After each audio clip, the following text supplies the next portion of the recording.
Class 11th student बेटा, topic आगे बढ़ता है आपका principal of conservation of energy. ये आपके सिलेबस में भी था। Which can be state number of ways. बहुत सारे वेज हैं principal of conservation of energy को शो करने के लिए, डिफिनीसन देने के लिए। तो जो हम डिफिनीसन अब आगे बताते चल रहे हैं ये आप जानते हैं पहले से। Energy can neither be created not destroy, it might be transform from one form to another.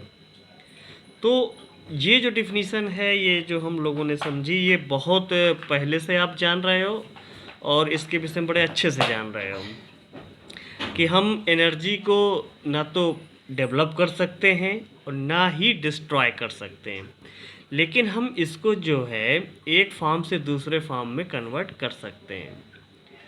तो एग्जांपल के तौर पे अगर हम ले लें, जैसे डीजल ले लेते हैं, पेट्रोल ले लेते हैं, ये जो भी चीज़ें हैं हमारे से अर्थ में पाई गई, अर्थ से हम लोगों ने उनको निकाला तो वो एक एनर्जी के फॉर्म में थी।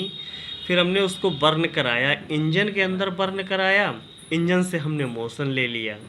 अब जैसे इंजन के अंदर बर्न हुआ तो अल्टरनेटर कनेक्ट किया, अल्टरनेटर से क्या हुआ, इलेक्ट्रिसिटी प्रोड्यूस हो गई। तो यहाँ आप देख रहे हैं कि एक फॉर्म से दूसरे फॉर्म में एनर्जी का ट्रांसफार्म हो रहा है। तो यहाँ से ये लाइन सेट हो जाती है, energy can neither be created not destroy, it can be transform from one form to another.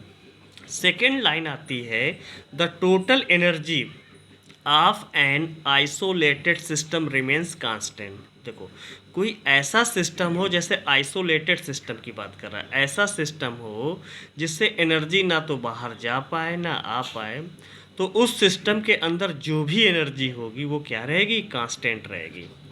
आगे ये सबसे बड़ी बात आ गई, as the entire universe may be regarded as isolated system. ये बहुत बड़ी बात है। देखो, पूरा सिस्टम, पूरा यूनिवर्स ही ले लें, तो जो पूरा यूनिवर्स को हम कंसीडर कर लिए, पूरा सिस्टम को ही यूनिवर्स को ही पूरा सिस्टम मान लिए, उसको माने क्या, आइसोलेटेड सिस्टम मान लिए कि जो भी कुछ होना है यही होना है, यहाँ से कोई चीज़ बाहर नहीं जानी है। As the entire universe may be regarded as an isolated system, the total energy of the universe is constant. If one part of the universe loses energy, another part must gain an equal amount of energy. Universe में अगर कहीं भी चीज़, कोई भी energy अगर आपकी loss form में जा रही है तो कहीं और वो जो है उतने ही अमाउंट में डेवलप हो रही है।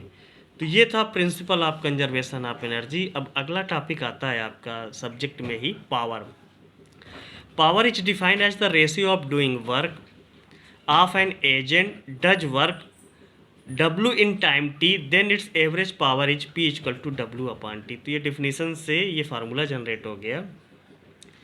आगे आता है इसी में instantaneous power. The power of an agent may not be constant during a time interval. देखो, इंस्टेंटेनियस वहीं जहाँ यूज होती है जहाँ पर चीज़ें कांस्टेंट रूप में ना चलें, चेंज होते हुए निकलें। May not be constant during a time interval, the instantaneous power is the time interval approaches zero.